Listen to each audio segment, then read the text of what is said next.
नमस्कार, आप सभी का स्वागत है हमारे चैनल ईश्वर के समीप में। तो आज हम बात करेंगे भगवान शिव के उस प्रसिद्ध मंदिर के बारे में जिसके बारे में हम में से बहुत ही कम लोग जानते हैं। केदारनाथ, बद्रीनाथ और महाकालेश्वर जैसे प्रसिद्ध मंदिर के बारे में हम में से हर किसी को पता है, लेकिन भगवान शिव के उस प्रसिद्ध मंदिर के बारे में बहुत ही कम लोग जानते हैं, जिस मंदिर के मात्र दर्शन से ही हमारी 7 पीढ़ियों को पाप से मुक्ति मिल जाती है। जी हाँ दोस्तों, क्या कभी आपने महादेव के उस मंदिर के बारे में सुना है जहां दर्शन मात्र से ही 7 पीढ़ियों के पाप अपने आप धुल जाते हैं। दरअसल हम बात कर रहे हैं त्रिशूल भेद मंदिर की। ये एक ऐसी जगह है जो शहरी शोर शराबे से कई कोसों दूर है। यहाँ जाने से ऐसा लगता है जैसे आप हिमालय जैसी किसी शांत सी जगह पर पहुँच गए हैं। वहीं इस मंदिर के चारों तरफ माँ नर्मदा बहती हैं। माना जाता है कि आज भी इस मंदिर में भगवान शिव विराजमान हैं और वो भक्तों की हर मुराद को पूरी करते हैं। कहा जाता है कि त्रिशूल भेद मंदिर जबलपुर से मात्र 30 किलोमीटर की दूरी पर है। यहाँ तक पहुँचने के लिए घने जंगल वाले रास्ते से होकर गुजरना पड़ता है, लेकिन यहाँ का नज़ारा देखकर और भगवान के दर्शन करने से अपार आनंद मिलता है। यहाँ पहुँचने के बाद सारी गलियाँ और सड़कें खत्म हो जाती हैं और शहर का शोर भी फीका पड़ जाता है। यहाँ आने वाले हर भक्त इतनी ऊर्जा महसूस करते हैं कि वो शिव का सच्चा भक्त बन जाता है। यहाँ आने वाला बार बार आने लगता है। मान्यता है कि यहाँ आकर शिव के दर्शन मात्र से ही पिछली और अगली 7 पीढ़ी का उद्धार होता है।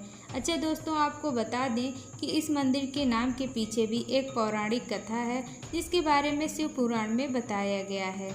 एक बार की बात है, अंधकासुर नाम का एक राक्षस तपस्या में लीन था, जिसके बाद उसकी तपस्या से प्रसन्न होकर भगवान भोलेनाथ ने उसको दर्शन दिया।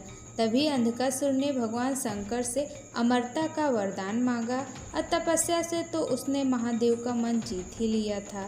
फिर भला कैसे वो उसको वरदान न देते। जैसे ही उसे वरदान मिला, वो अपने कुकर्मों से सभी को प्रताड़ित करने लगा।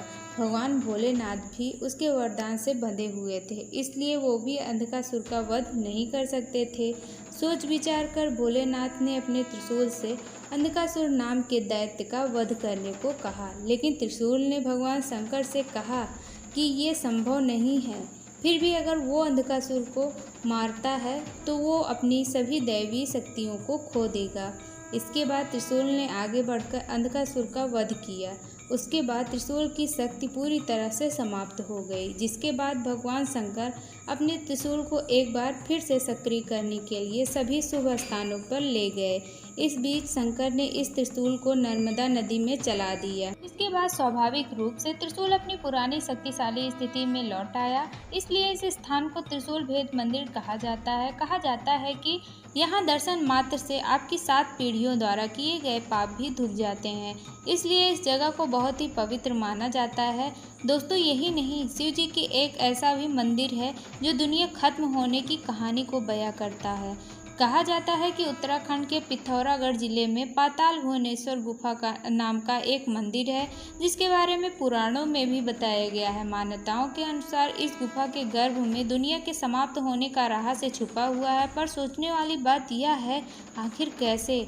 ऐसी मान्यता है कि इस गुफा की खोज सूर्यवंश के राजा और त्रेता युग में अयोध्या पर शासन करने वाले नरेश ऋतुपर्णा ने की थी। उस समय उन्हें यहाँ नागों के राजा अधिशेष मिले थे, जिसके बाद अधिशेष ऋतुपर्णा को गुफा के अंदर ले गए, जहाँ उन्हें देवी देवताओं के साथ साथ शंकर जी के दर्शन करने का भी मौका मिला। ऐसा माना जाता है कि भगवान भोलेनाथ खुद इस गुफा में रहते हैं और सभी देवी देवताओं को उनकी अर्चना करने के लिए वहां आते हैं। वहीं दोस्तों, इस मंदिर की खोज भी बड़ी अजूबी थी, जो जगत गुरु आदि शंकराचार्य ने 8वीं शताब्दी में की थी, जिसके बाद उन्होंने वहां तांबे का शिवलिंग स्थापित किया था। और इस गुफा में ब्रह्मा विष्णु महेश तीनों की पिंडियां हैं, जिन पर प्रकृति बारी बारी से जलाभिषेक करती है।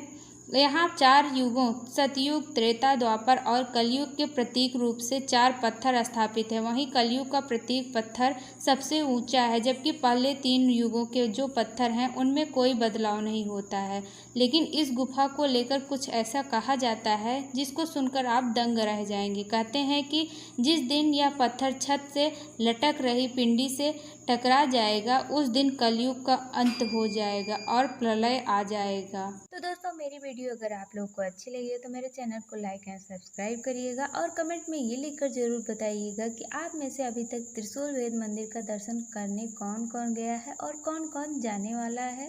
और भगवान शिव से जुड़ी और भी कोई वीडियो हो तो कमेंट में ये भी लिखकर बताइएगा कि आपको अगली वीडियो कौन सी चाहिए, तो आपके अनुसार मैं वो वीडियो ज़रूर बनाऊँगी।